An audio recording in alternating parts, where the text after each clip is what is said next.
We're back. This is a new episode of... It is a new episode. My Friend Ben. I'm Taryn, and this is... I'm our friend Ben. Right.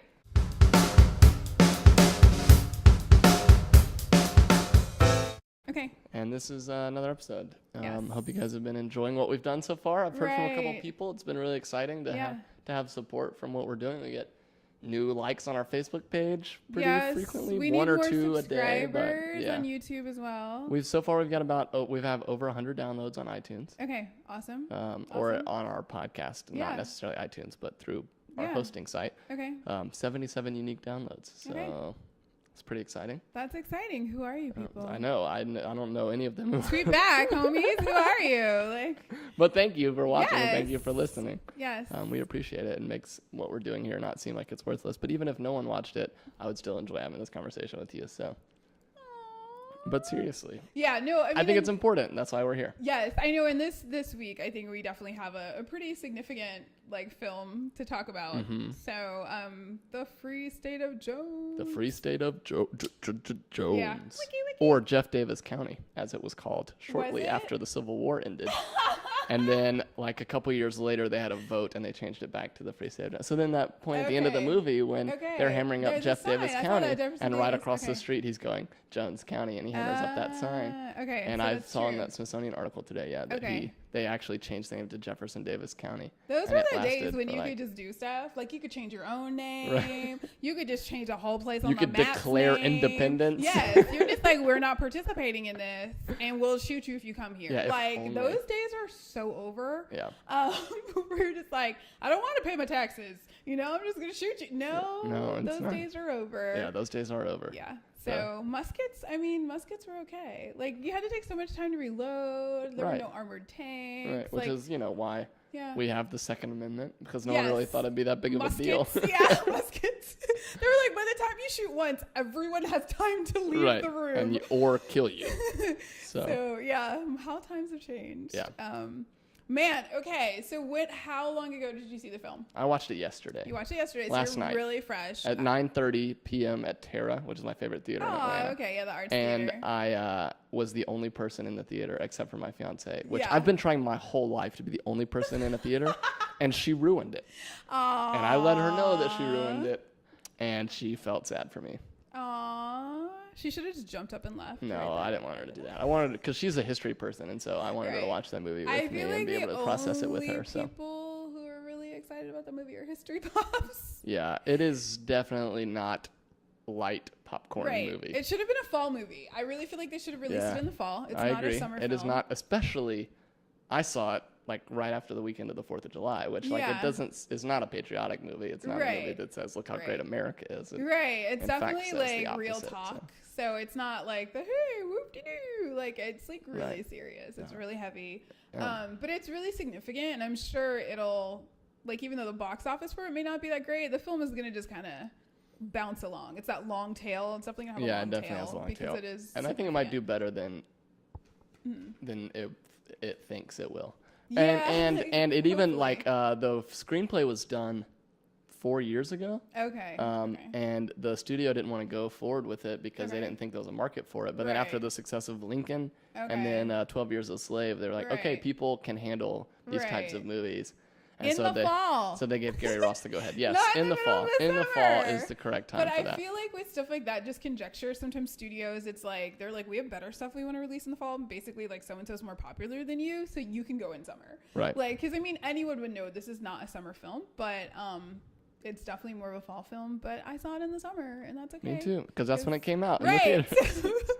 So what are you going to do about that? Yeah. Well, it's really interesting. Yeah, the theater I saw it twice, but that's because I saw it way before we were gonna record, and I was like, there's so much I really want to like remember it, and I missed the first few minutes because Candace was late. Where does it go? And like Ooh, I was throwing late. shade at I Candace. was late, but she was like extra late. But anyway, no. The real reason is because we went to an independent theater, which is in South DeKalb, the Starlight. The Starlight. And they don't do the like trailers.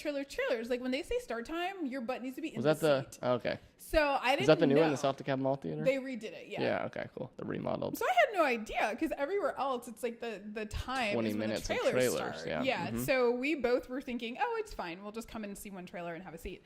And it's like, so I missed the first But if you're like 5 me, minutes. you don't like missing any trailers, and you're never late trailers, to theaters. but it was kind of a last minute thing. So Gotcha. we're just like, oh, it's fine. Let's just go see it, you know. So anyways, I went the second time to see the opening, and I'd probably missed, like I said, it was only 5 minutes. It was like 2 sequences in the opening, which was super graphic. Like the film opened. I was gonna ask about that. Graphic, like war scene, and it almost didn't really fit the tone of the rest of the film. Right. I mean, they open and it's just like some guy's face is blown off. There's like exposed bone. Yeah, like, I mean, Michael Ann, my fiance, was literally like, I don't think I can watch this movie. Yeah, and she leaned over and told that to me the whole time. And I knew that wasn't going to be that the whole time. I looked and I was like, no, this is to set the stage of how grotesque what's happening is right now. And like a lot of retellings of the Civil War don't really talk about how terribly grotesque it was. Yeah, I guess most it was a war. really, I mean, every war is disgusting. Yeah, but it was just a really ugly, just gross war. It was muddy and wet, and like the warfare and style of war at that time. It's like when muskets were getting really. It was like almost as bad as World War I, when like everyone was doing marching, and then you're just getting sprayed down by like really powerful guns. Because guys are weird. Like, can you imagine women putting up with that? No. They'd be like, can't we just release something so their babies die so we can go home? Like, we're not trying. But yeah, I was gonna ask they're about. Like, and this is for honor. Women would be like, excuse me, we have other things to do. Let's just poison some people. Like, because that's how women play. Women are just like horrible. Yeah. Like, so your whole town died of dysentery. Are you ready to surrender? Yeah, I literally remember when that happened yesterday in the movie. I was like, wait, Taryn recommended this movie to me. She said we should watch it. And she freaked out about the over-the-top violence in The Nice Guys. Yes. I'm like, this is like leaps and bounds above that. But it's not for the sake of comedy. It was just for. And it's serious and it's real life. Yeah, it's it was retelling. Exactly. But I also missed that sequence. So when did you watch it the second time? So the second time I saw it was on the 4th. Actually. Oh, on Monday. I went like the evening of the 4th, and so there was only like maybe happy 10 4th of people. July. Right? Yeah, there was only like 10 people in the theater because it was like around 9:30, so it's all grown folks. You know, everybody's out watching fireworks, and you are watching a depressing and like movie. 12 nerdy people are watching this like history biopic. Getting all depressed. Like, God bless the USA, maybe sometimes. Yeah. So, but there was an American flag in the movie. There was. Much to the chagrin of the antagonists of the movie, who were all Confederate soldiers. Yes, apparently. So it's fascinating. I think the thing, because people had different views. Like, I mean, the reviews were kind of mediocre on it. A lot of people were like, this is a boring film. And I'm like, well, yeah. I mean, it's not like, I don't know. It's not going to be entertaining for one, but it also just covered like a really long period of time. Yeah, it was pretty long. So that's also probably why people were hesitant on the screenplay, because when you try to cover that much time, it's really difficult. Yeah. And then you're also trying to be accurate. Right. So then you're like, wait, you're trying to be accurate and you're covering that much time? Like, now you have a documentary, like a 5-part documentary, you know? Yeah. I will say, though, that, like, without that, I think the movie would have suffered. Like, because it's not just telling the story of, like, the rebellion during the Civil War. Right. It's talking about, like, this is Newton Knight's life. Like, this is what he fought for from before he left the war all the way through to the end and after. Yeah. And you're seeing, like, no, this man was a man of morals that he stuck to for his whole life. And he wasn't just doing, something willy-nilly. But, like, I think that would have, like, really suffered had you not had that whole length of time even after the war for him to fight for that. Yeah, I think that was pretty important. The weird thing is it kind of felt like the movie is over halfway through. Yeah, it did. It felt like because we assume it's like, oh, the Civil War's over, ding dong, the witch is dead, like everything goes great, and that was also credits. One of the weird things about the movie. In the sense of, and Gary Ross, the director, said that he's like, there are only 2 other movies that he considers to be about the Reconstruction period. One is Gone with the Wind. Mm-hmm. He's like, yeah. So I mean, it's just beautiful, like the violins are playing, and it's like, that's not realistic. Right. And then why did I just blank out on what the other one was? He's like, there's 2. So one's like just super romantic. Oh, and Birth of a Nation, the original Birth of a Nation, which is completely fictionalized. So there's like the beautiful, and then there's just like the, basically like a propaganda film, you know, a racial propaganda film. I haven't actually seen that movie. So it's interesting that, and he was like, there's no like at all historical or remotely accurate like portrayal of Reconstruction in a, you know, major film. And so he felt that was pretty important and to include. To me, that was the most powerful part of the movie. Yes. Was to watch all of that play out. Yeah. And I just sat and thought, man, A, this is not the American history I learned. Right. That in most public hardly school. anybody learned. No, that B, hardly anyone learned. Like, I hate that this is our story. Yeah. I hate that this is what happened in American history. Up. Like, it's completely effed up. Like, and I like want to, like, this fight isn't over. Yeah. It's now been 150 years since the Civil War. Yeah. And we're still not done fighting the same fight. So it's basically, I think the thing too, I was like, because I think I wrote on Facebook, I was like, I feel like I just watched Hotel Rwanda. I'm so traumatized by this film. Mm-hmm. Like, it was just, yeah, because the number of emotions that you're having from scene to scene, from like period of time to period of time, like, there was just so much going on. Mm-hmm. And we've talked before how I read the biopic, and I forget if I mentioned it in the podcast, but Coming of Age in Mississippi. Mm-hmm. And so that woman was born, she was like 20 something in like 1968. This is a book you're referring to. Yeah, so it's a book and it's her memoirs. This is a black woman who grew up in Mississippi. And so she was born like in the, that would have been 1930s or something like that. And so her parents would have been born not super long after the Civil War. So this whole thing, like, but the thing is, like, and I was in their Pink Candace and I was in the movies, and like they go through Reconstruction, they go through the scene where, you know, Moses is trying to register people to vote. They go through this, you know, he meets Moses is a freedman. Yeah, so he's a former slave, and he's like about that, you know, he's out there, he's getting educated, he's trying to tell people about their rights. And then, of course, I mean, that doesn't go well for him. I mean, you know, whatever. But the thing is, I was just like, so hard. I was just like, I cannot believe that this went on for 100 years. Nothing changed in Mississippi in a lot of the country for 100 years, from 1865 to like the 1960s. Nothing changed. Right. Like at any given time when you read that book, that was what was so horrifying. Well, it only got worse. And the revisionist history started immediately. Yeah. Like people were trying to say Newton Knight wasn't this person. He was actually a thief and an adulterer and all of these other things. He was also registered as black. He died registered as black. Wow. Because that's what happened back in the day. If you married someone who was black and you just were like, no, I'm about that life, they were like, boop, next census, you will be a Negro. Well, yeah, that happened. I mean, you see that play out in the B story of the entire movie, which is, I think if you cut it all together in a row, would probably play out about 9 minutes of the film. Yeah. It was very short clips, and it was very spread out. I mean, it went for like 45 minutes at times without referencing that B story. Right. But you see it play out like, you know, 85 years later, they're in court because someone is in 1/8 black, and they're saying, oh, you're a black guy and you married a white woman, and that's illegal here in the state of Mississippi. Yes. Because what?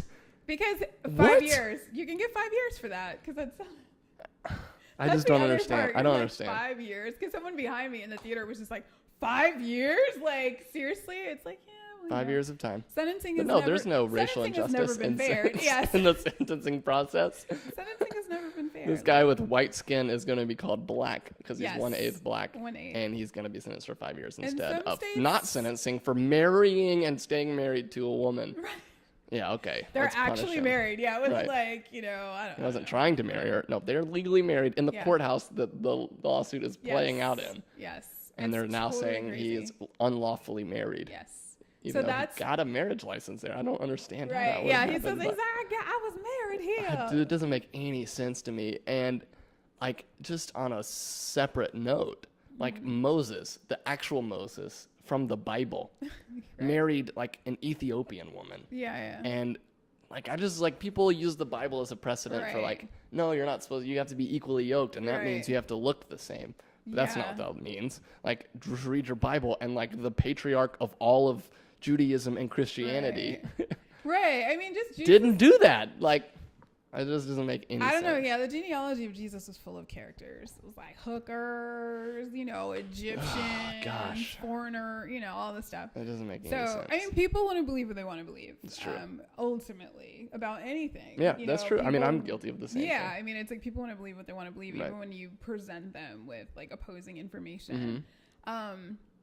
I was like thinking back, like which scenes were really tough without spoiling it, but definitely when Moses, he gets into a situation and you're just like, this guy I know. went through so much. And I think one of the characters it's actually McConaughey's character says, like the fact that he was not, I think like that he wasn't bitter. Yeah, that like he that didn't was hate. one of God's greatest miracles. Yeah. And I was like, that's true, because I mean, but it's not just his story. how That's could so you many people's not story.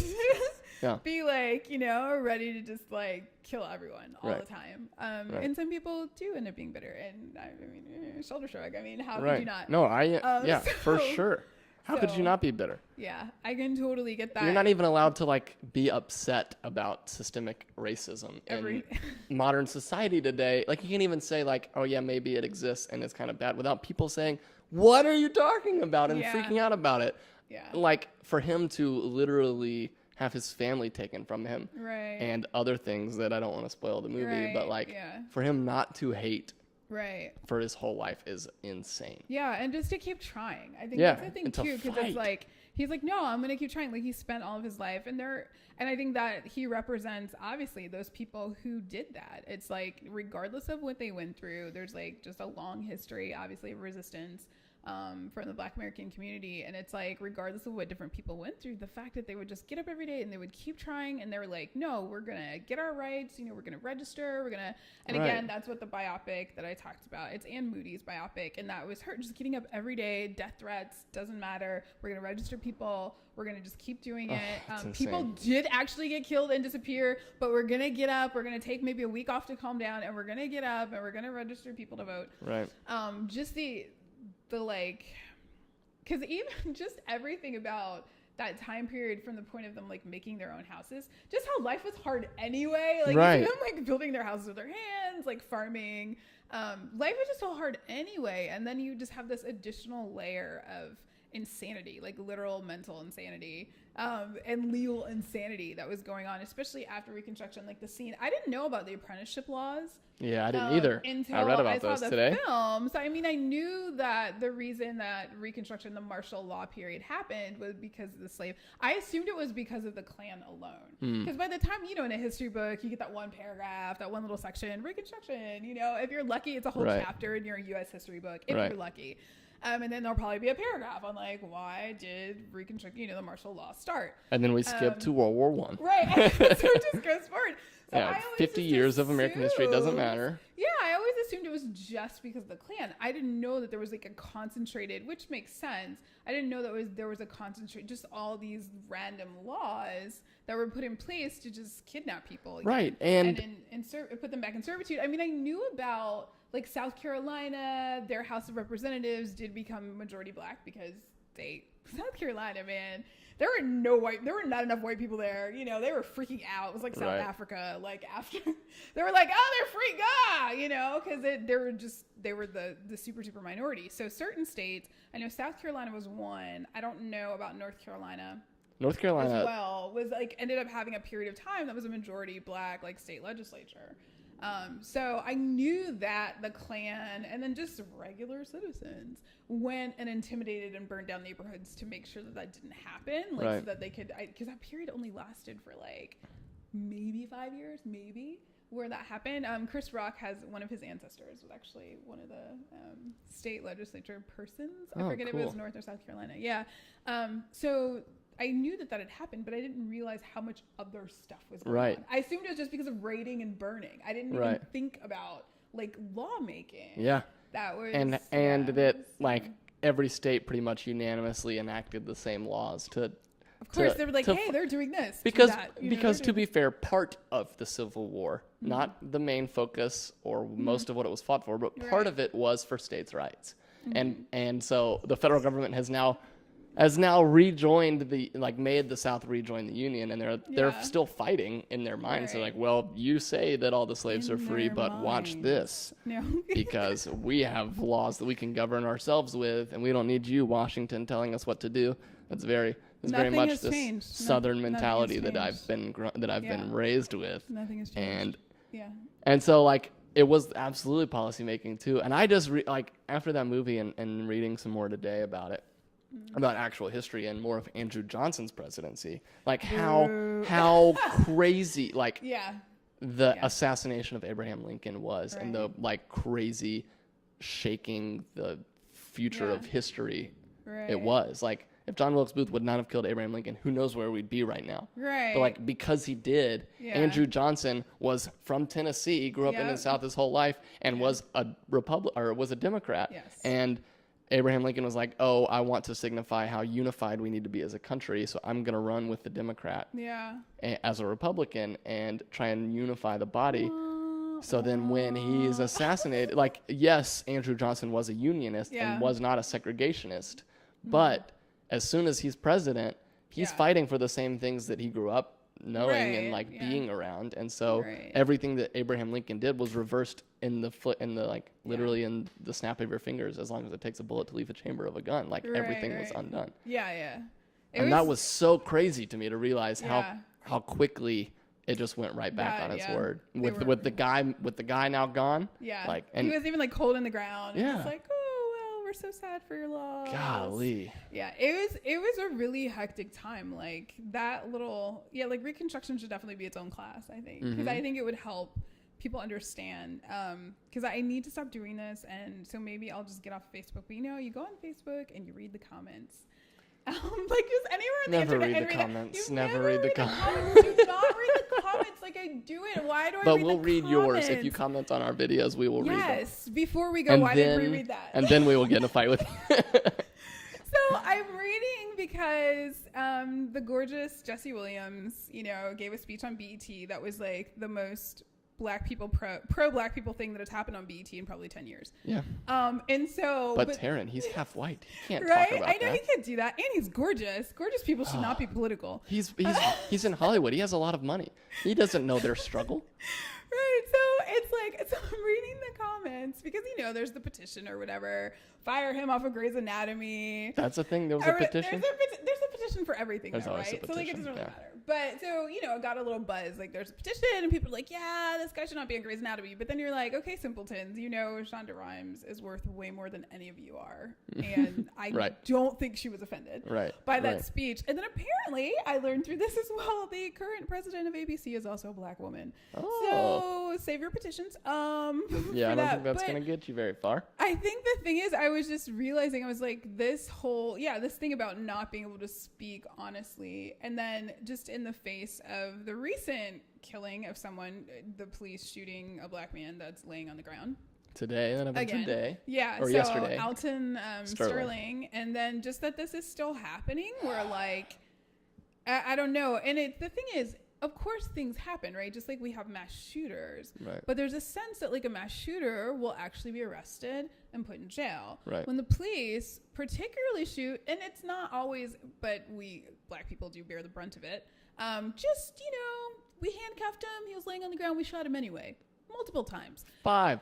Yeah, and Five times. This is the thing, like the fact on the ground. that no one loses their job, no one goes to jail. The chief of police, for some reason, seemed to get fired a lot, but like the people who actually did the shooting don't actually go to jail. They're on administrative They don't leave, actually lose their jobs. So I don't know why chief of police are constantly scapegoated for this kind of crap. They get pushed out, but the a-holes who didn't don't get pushed out. Right.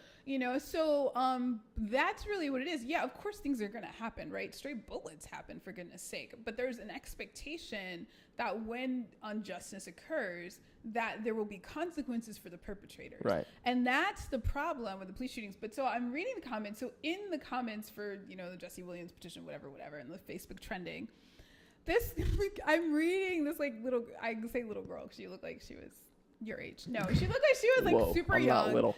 But like old enough to know better. Do you know what I mean?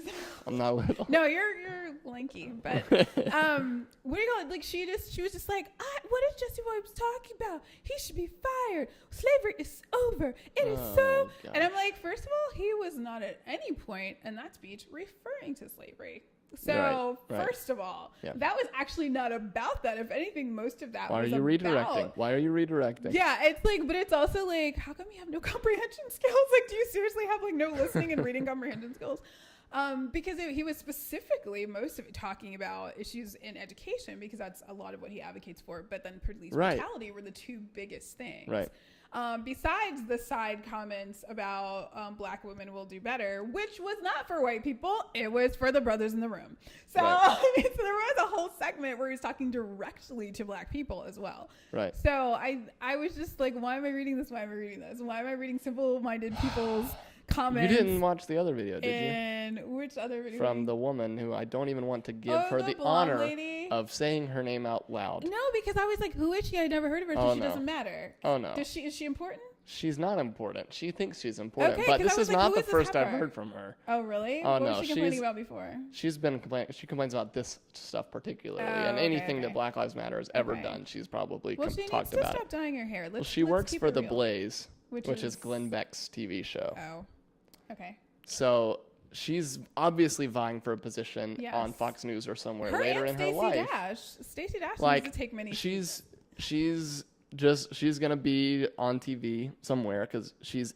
definitely inflammatory. Like Yes. as much as I hated what she said, Yeah. I watched her video more than Right. once, Right. Okay. and like that's what the media The is point now. is- You just say I'm going to make people mad because I will be popular. yes, and you would even be president, Trump. So- Yeah, so that like Yeah. her response just dumbfounded me. Like I couldn't even believe. Yeah, I didn't listen to it because I was like, if I didn't know who she was before this, she's actually not significant. Yeah, she's not. Because I know significant. Glenn Beck's name, you know what I mean? So it's like there are Right. certain people, it's like, yes, they made a name from being inflammatory, but they've been around for a while. And at some point, they might have even been legitimate. But I was like, this chick right here is on TV because she dyed her hair blonde and Yeah. because she's cute and says horrible things. And she can speak sentences correctly and fast. Okay. Yeah, and says horrible Yeah, so she can be a broadcaster. That's like she So can be a broadcaster. Stacey Dash gets a lot of play, which kills me because Stacey Dash will talk crap about BET, but they were cutting her a check 5 years ago because she was on The Game, a show on BET. I don't know who that And is, so, but well, she was in Clueless, the black girl that was in Clueless. You never watched the 90s classic Clueless? That sounds I know like what it an is. episode! I know what it is, but I don't think That is a 90s freaking classic. I'm not sure I've seen it. Yeah, okay, because it's freaking so 90s. Like, you have to watch it. Okay. Okay. We'll I was do born that. in the 90s, so that was Yeah, we'll make that an episode, but it's like a freaking 90s classic. Anyway, so Stacey Dash is the black girl in that film, and she's hey, she has not aged. That woman has not aged in like 20 years. Good for her. I think the evil is keeping her young. So, because she's horrible. She's such a troll. And so I don't know if she said it on Fox News or on her personal blog. I think it was on her personal blog. And she's like, something about Jesse Williams is just a house slave. I was like, you know what? If I saw you in public, I wouldn't even talk to you. I'd be like, there goes Stacey Dash, y'all. Like, I wouldn't even greet her. And the thing is, she was so cool. Like, back in the 90s, she was in, like, all the black R&B videos. She was, like, the it girl. Because, I mean, Clueless was really big, and she got, like, famous. And then she was literally, even, like, 5 years ago on a show on BT. Yeah. And so there's this culture of trolling that has no relationship to reality, Right. to facts. Like, the trolling, my thing is, that's fine. We can agree to disagree.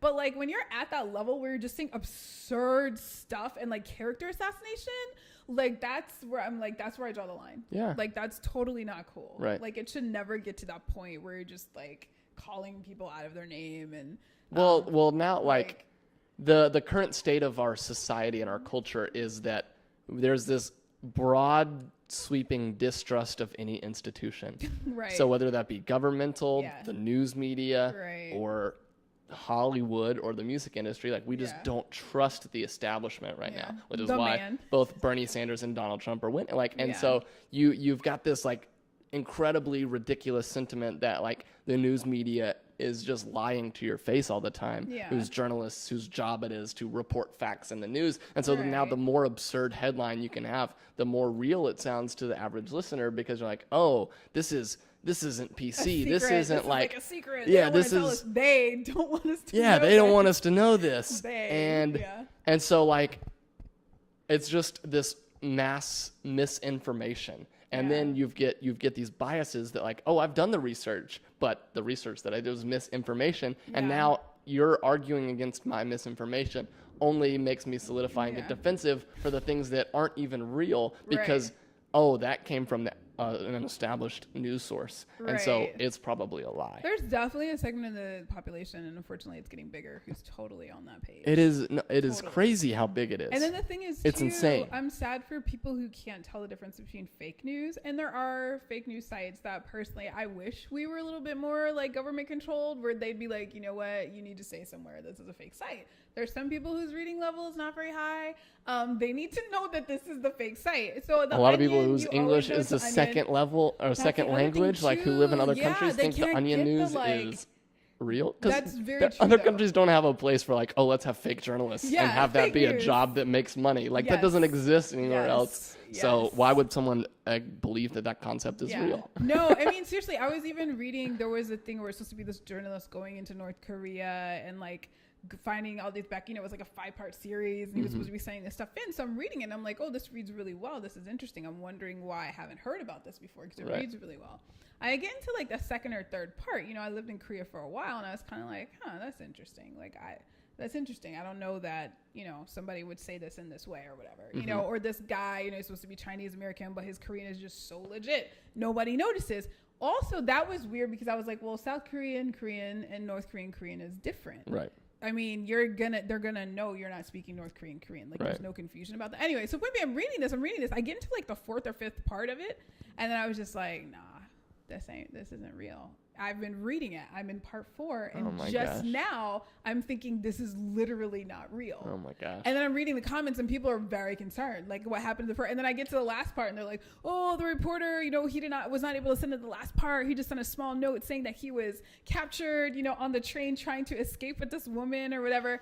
And then people are like, "Oh my God, what happened? What happened?" And I'm just like, this is not cool. Like the people who wrote this know that it's totally fake. Yeah. I mean, it took me, I'm a journalism major. It took me, like I said, I was like halfway through before I was like, okay, this is definitely fake. Like I was kind of like, that doesn't really seem to match up early in, but it took me halfway through to figure out this was totally fake.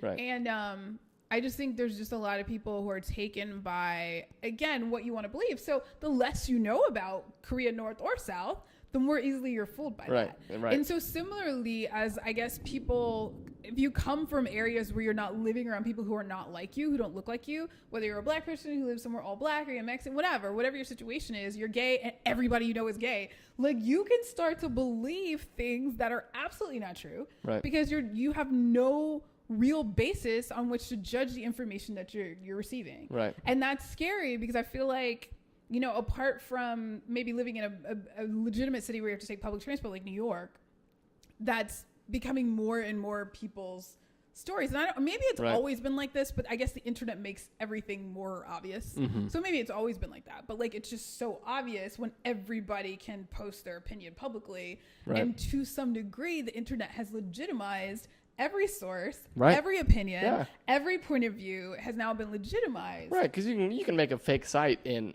no time. I mean, you can be like, oh yeah, we're funded by this other company as our parent company, and we've just created this fake news, like this news site, not even fake, it's a real news site, but it's only your opinions that you've hidden in what you call journalism, and then you send that out to the world, and it's absolutely clickbaity, and so it gets shared like crazy, and now you're a news site. Right.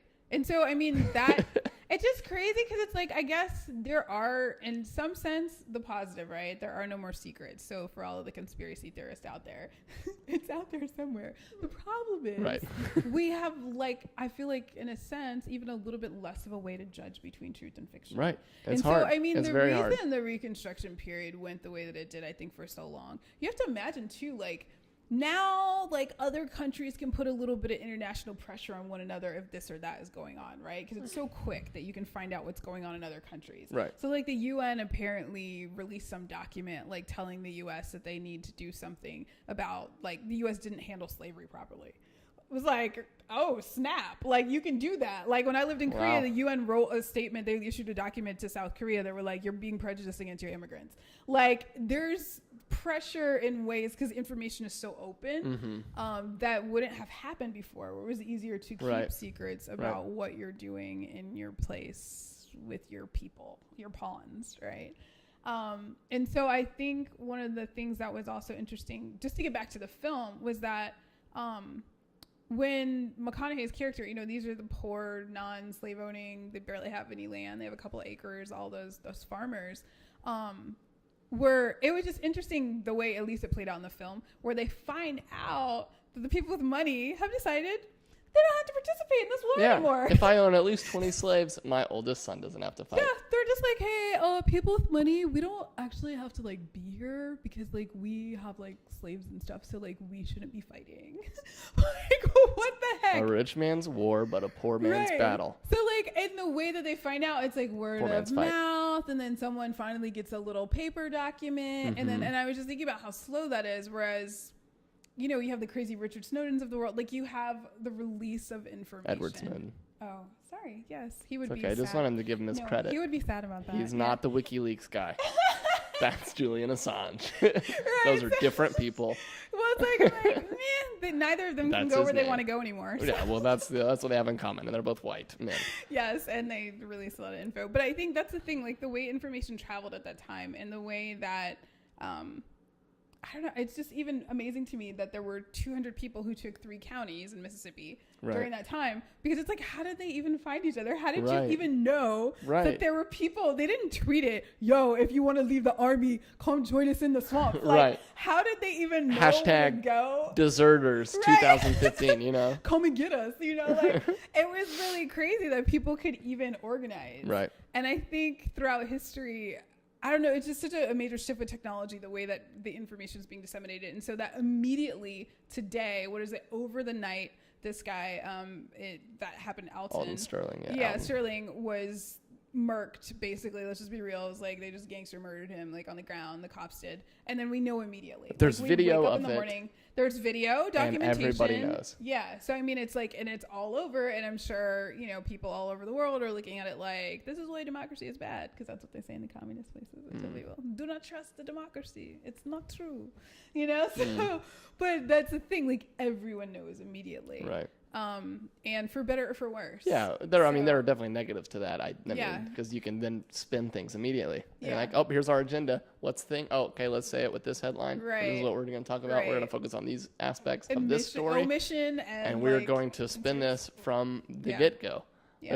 There's not long, like, it's hard in a time like this where you don't get to sit and take time and actually do the research and look for facts and do the interviews and tell the story. Yeah. Because in a week and a half, this will be forgotten and move on to something else. And so the real journalism can't get done. Yeah. And unless it's like some crazy long study that's taken years and years and years that finally comes out. And they hopefully win a Pulitzer for all their efforts. Yeah. And hopefully people pay attention and remember that happened. That's the other like thing. There was a thing that came out yesterday about Tony Blair and going to war in Iraq, joining the U.S. and Iraq, and there was a study done since 2000, or like research done since 2004 that said, oh, military wasn't the last option. Like, not all other options had been exhausted. Okay. And now it looks bad on Tony Blair, but like that took. Yeah, how long? That took how many 12 lives? years. How many? Yeah. And 179 British soldiers died. Okay. And 3,000 something were injured. Yeah. And everyone was like, oh well.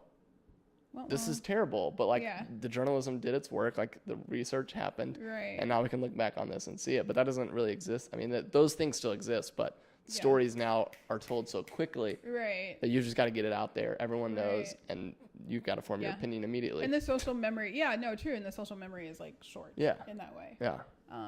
Where that's definitely an issue. I don't know. Like, as far as the film itself, I actually took the time to like.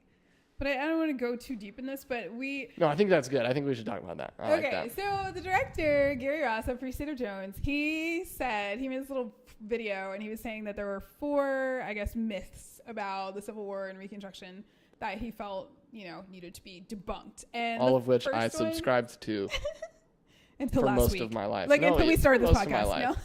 For most of my life, up until maybe I'm learning every day more and more, like 2 weeks ago. This new history that I didn't know. No, it's not 2 weeks ago. Some of this is new information to me. But so I mean, he said number one, the most important one, that the Civil War was not about slavery. So depending on where you grew up, I mean, my roots go way back to New England, and then I also went to school in Virginia. but my roots, you know what I'm saying? Because it don't matter what they tell you at school if your mama says something different. Right. So yeah, like it's true. Number one, that the Civil War was not about slavery. So yeah, in the South, if you're south of the Mason-Dixon line, so Google this, foreign people, because you're like, what are you saying right now?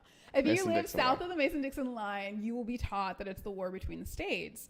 I assume they're still doing that. Texas is constantly rewriting their history books to say what they want. On the plaques at colleges all over the place. I know for a fact at the University of Georgia, where I went to school, there are, I think it says the war between the states. Some of them might say the war of northern aggression, which is also what it's called. I hope that's not still anywhere. It's also called the war. People should be ashamed. Like the war of northern aggression. People should be ashamed if they're still saying that. Like that is the PR spin. I was taught my whole life that all times. This war was not about slavery. It was about states' rights first and foremost. But northern aggression, like that's just petty. Like that's just a petty title. So hey, I call it like I see it.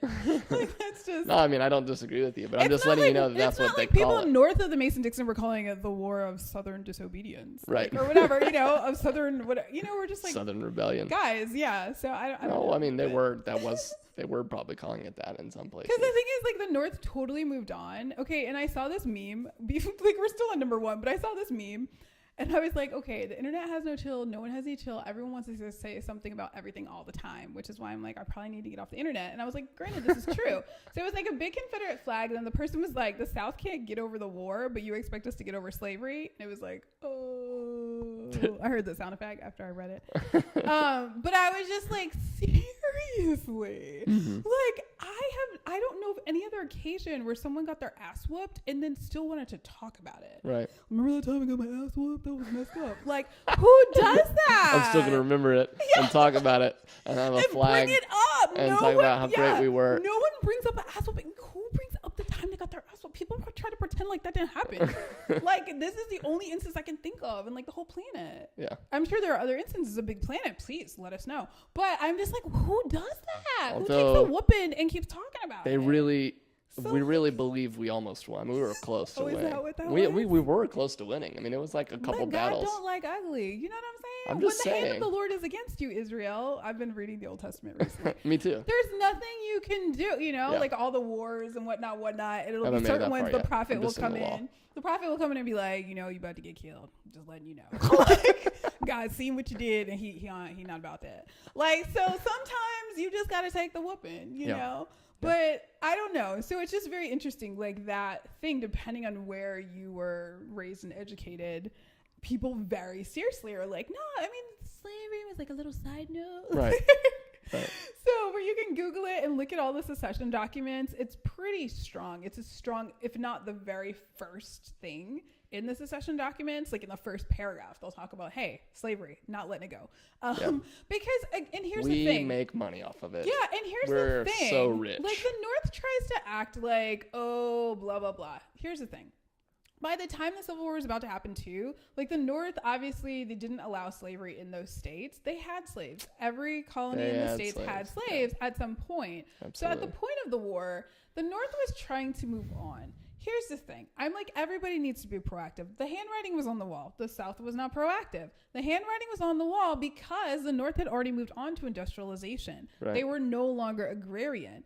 So, like, I'm sure somewhere in the South there was a Bernie Sanders who was like, we need to move on. Like, you know, like, because the thing is, it's like these guys have all the money. They're sending all the stuff to Europe, getting all the cash back because they're using slave cotton to make the stuff they're sending to Europe. Right. The Northerners were. But they're like, we have cash. Our hands are clean. Meh. You know? Right. So the thing is, though, like, if different parts of the South have been more proactive, the handwriting was on the wall that this is not tenable. England has already gotten rid of it. Yeah. You know, other countries. Yeah, right. It's already happened over there. Other countries have already gotten rid of it. They could have been proactive. So, like, I want to have some sympathy, but I'm all about proactive. Even when I'm at work, I'm like, dog, you knew you had a deadline. Like, you was sitting up here, now you coming at me like, oh, hurry. No. You know, so I mean, I feel like the whole Civil War, Sherman burning the South, completely preventable. That's just me. Sherman was crazy, but I'm saying though. You just cursed. You just cursed on this podcast. You do not say that name with an S. My family's been in New England since the 1800s. My family's been in Georgia since before the Revolutionary War. Sorry. the state that you ended up in. It makes such a difference, doesn't it? Yeah, it does. So number 2, though, this is the one that the Free State of Jones is actually about. Right. And so Gary Ross was like, look, the South was not monolithic. Jones County was not the only county, the only place in the South where people were like not about the Civil War. Right. Who did not want to be a part of it, didn't want to participate, wanted to just chill out and like, okay, well, it's time to let the slaves go. Let's just let them go. Right. Like, no need to like bleed on the ground about it. You know? Yeah, there were just a diversity, a plethora of opinions and beliefs about what was happening at the time. Even Robert E. Lee himself, like one of the greatest generals in the Confederacy, like he didn't even, like, he was only fighting for the South because it was his home. Because he was from Virginia. Yeah, because it was his home. He wasn't even like fighting for slavery. It was honor and his family and his home. Did he not have any slaves? I'm not sure of that, but I know that we'll have to Google that. he, like, as far as like, did he free them in his will? I'm just asking. I don't know. Questions. I should know the answer to that question. But as far as like the spectrum of what you're fighting for in the South, like Robert E. Lee, he like was not the same idea that everyone has of the South during the Civil War. Yeah. Well, I feel like Virginia that's a state I did grow up in. I mean, they're always a little bit, you know, it's like they're kind of like, yeah, we're here for that, but not all of that, like, right, which is awful. So like, I'll tell people, they're like, oh, you're from up there, up north. I'm like, guys, seriously, stop it. Like, Virginia's up north. I met somebody who was from here, and she's like, oh, that's so far. Like, it's up north. I'm like, north of here, but north of nothing else. Right. So Still south of the Mason-Dixon line. You know where that is? It totally is. It totally is. But I mean, it was the capital of the Confederacy. It was. You can feel it in Richmond, certainly. But like, if you're down on the coast, I mean, you don't really feel like where I grew up. Right. You don't feel it as much, even though it would on Dr. King's birthday until like 80 something, until we had a black governor. It was, they also named that Lee Jackson Day. So they would say, oh, we have school off for Lee Jackson King Day. Dr. King was last on that one. Yeah, the black governor was like, that and the state song, Carry Me Back to Old Virginia, where this darkie's heart long aim to go, can go. Oh. So thank you, Douglas Wilder. Appreciate you. And back to our list. So number 3. Yeah. On this, which also the movie clearly lays out, Gary Ross was saying, you know, emancipation did not mean immediate freedom for all the former slaves. Right. So, I mean, it was like free, not free. Right. Sorry, not sorry. You know, so we were talking already, though, kind of about the laws. You know, there were just all these insane laws that allowed people to be kidnapped. What's interesting is that someone pointed out to me a while back, I think it was a conversation with my mom, she was saying, have you ever read the 13th Amendment? And I was like, I think it's the 13th, the one that talked about, no, yeah, because it was a freedom, but it was like no person can be enslaved except in the case of prisoners. So that's another reason why they were so quick, not that that's changed, to arrest black people. So like, if you didn't have a place that you lived, like, so you're like, oh no, I don't live on a plantation, like you lived out in the swamps or something. Right. They're like, you're a vagrant, that's illegal, you're going to jail. And so when you hear about chain gangs and things, it's not that only black people were in chain gangs, but obviously the majority of them were, and it was free labor. If you read, I think it's the People's History of the U.S., they talk about how that free labor supported the steel industry as well, Carnegie, all the people who became rich off of the free labor, particularly in the South. So there wasn't as much of that going on in the North. With, again, they don't have the space, you know, for the chain gangs, for the all of that, like, you know, the rock quarries and things like that. But that was really common. So they'd snatch you up, and then they're like, okay, we're going to put you in prison. And then they, you know, the state, which they still do in a lot of states, gets money from the things that the prisoners make that they sell. The state gets that money in retail, and then the prisoners at that time got nothing, but now might get, you know, $1 an hour or something like that. So it was bizarre. Or at least room and board. Right. And food. Wah, wah. But yeah, the states who are a little bit more decent, they do give them a little bit, because they say it helps when they get out, maybe after 5 years, to at least have a little change in their pocket. Because otherwise the state might only give you $50. Like, you leave after 5 years with like $50 in your pocket and whatever crap you had when you went in. So as sad as it is, that's actually better for people to be able to make $1 an hour. But yeah, so the movie clearly lays that out. Like, I mean, emancipation was not actually freedom for the slaves. And then the fourth one was that Reconstruction was a failure, which is interesting. It was a failure. So I was taught. So it's interesting because Reconstruction really was martial law. I mean, the movie lays that out. Read the history. But it it was working initially, like we talked about, where there were like majority black, state legislatures and things like that. It was working. And then Enter the Klan, and then Birth of a Nation, whatever year that film came out. There were parts of the country that didn't have Klan that had Klan after Birth of a Nation came out. Because they were like, yeah, that is such a good idea. Why didn't we think of that? That's the thing about Birth of a Nation, that film. But media is powerful. Oh, it's so powerful. So, I mean, there were parts of the country where Mississippi being one, where the Klan, like, kind of not disappeared, but just kind of calmed down a little bit. Obviously, martial law, they couldn't do as much. But then as soon as the soldiers were gone, the federal soldiers were gone, it was just shenanigans, like just yanking people out of their houses. You do the terror killings, just like ISIS. You'll kill people and like whatever, leave them hanging from the trees or bodies or whatever, right. Like so that it just sends a message like, don't do anything other than work for no money. I don't know. Yeah. Like, how dare you? I get, yeah. It's like, stop trying to like have a life, type of thing. So why are you mad? We only brought you here against your will. Come right. on. I mean, seriously. And it's like the reign of terror. I mean, literally it's just domestic terrorism. And so the word terrorism is so quick to be levied against like ISIS or any bombing ever. It's like now it's like, that's the word, like the guy in Orlando, which was terrorism, maybe more like I'm mad about a couple of guys I slept with who didn't like me. But so we're so quick to say terrorism, but I mean, the reign of American domestic terrorism was definitely during the Reconstruction period, was like the height of it. Right. And then right after, and then some states did calm down a bit, I guess by like maybe the 50s, but some states didn't. The 50s. The 1950s, let's be clear. Almost like 100 yeah, years. So I mean, there were definitely later. some states, like I feel like Virginia definitely calmed down earlier than some of the other states, but Mississippi just kept on. Still hasn't calmed down. Kept on. Yeah, not much. Real. And there's parts of Texas too that are absolutely terrifying. Yeah. Some of those like outer parts of Texas, I've heard things about East Texas that just made me like hold my breath. Yeah. And, so there are definitely areas that are kind of out in the cut where even today I'm kind of like, no reason, have nothing I want. So well, like, I don't need to go there. Yeah. But yeah, they're a whole nother story. Yeah.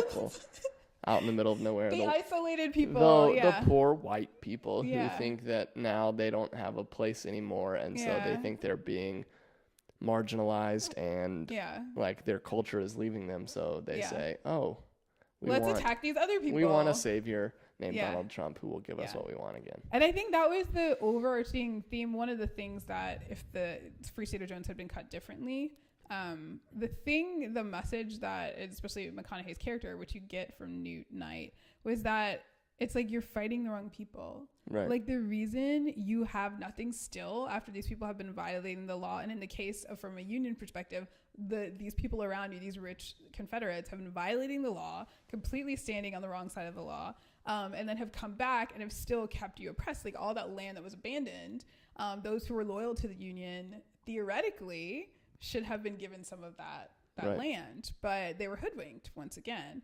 Their farms were burned down and they were not compensated in any way. I mean, black people weren't compensated, but they weren't compensating the white people. And so that's the thing, learning, I guess, looking at those things and realizing, okay, why is it that some people are multi-generationally poor? Right. Regardless of race, and looking at what are those systems like that have managed to keep people poor. And that was, I guess, he was like that type of thinker, because I guess in the actual historical documents, the things that he wrote down, he was that kind of big thinker. Like, what are these systems that we're, perpetuating by our actions? Right. And I think that's really hard for a lot of people to wrap their minds around.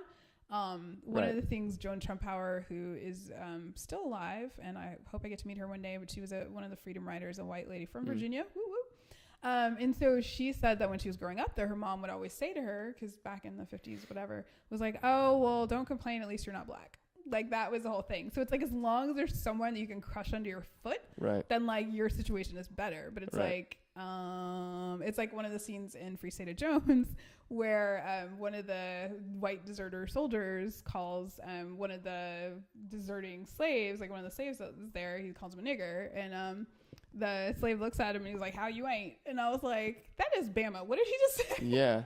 He was like, how you ain't? Like, how are you not also? And then, of course, McConaughey gets to, swagger in. Which was, I was grateful for, because I didn't know what he was trying to say. I was like, what are you saying? I was like, how Right. you right? But he was saying, you know, how are you not also a nigger in Right. the sense? And then McConaughey's like, you're willing to die for these planters. He's like, and for what? You know, Right. you're giving your life for a lifestyle that you don't actually have. Right. And that's bananas. Bananas. Like, you're willing to spill your blood for a lifestyle that you don't actually have. So, you know, it takes a lot. It's like the Matrix. I mean, everybody's not down for taking the correct pill, because I don't remember what color it was, you know, but just to figure out what's really going on and make sure that, you know, you're not being deceived by the... It's so hard. Yeah. It's so hard to try and pay attention all the time and to analyze and to be willing to say, oh, wait, I might be a part of the problem. Yeah. I might be on the wrong side of this. Yeah. Like, oh, okay, just because it makes sense to me, I'm not the only person in the world. And it's hard to remember that, especially in this individualistic culture that existed since the Declaration of Independence, like everything is for me. Yeah. It's hard. In my pursuit of happiness. Yeah, it's hard to look and say, wait, how does this affect other people? What is it that I'm a part of that is like systemically creating these injustices that I'm even passive to? Right. Yeah. And so then to hear someone say something to you, you just get defensive and you say, wait, I'm innocent in this. I don't think these things and I don't actively do these things. I'm not to blame. Yeah. But there's so much more under the surface. Interpersonal, like, it's not always about, it's like sexism or whatever. It's not about, like, Ben does not catcall people on the street, but like, if I don't know Ben and I see him coming up and he's like, hey, and I'm like, yeah, you know, oh, why are you mad? And that happens a lot, right? It's like, because there's a lot of people who have your biology who freak me out and have freaked me out and have done really scary things. And sometimes, you know, and so it's that kind of thing where it's just like, yeah, it's not interpersonal, but there are things going on that are beyond our interpersonal interactions. So it's definitely been this movie, and then also my personal life, and then just obviously police issues, just social issues, reading people spewing online.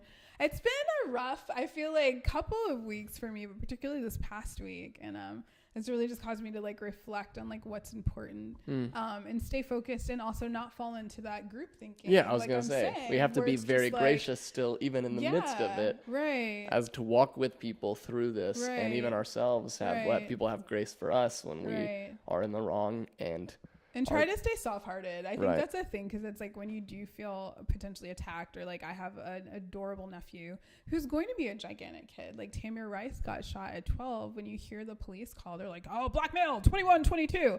It's like, okay, you're crazy. First of all, if you probably need to take a test. You can learn to distinguish between the ages of kids. But he was a tall kid.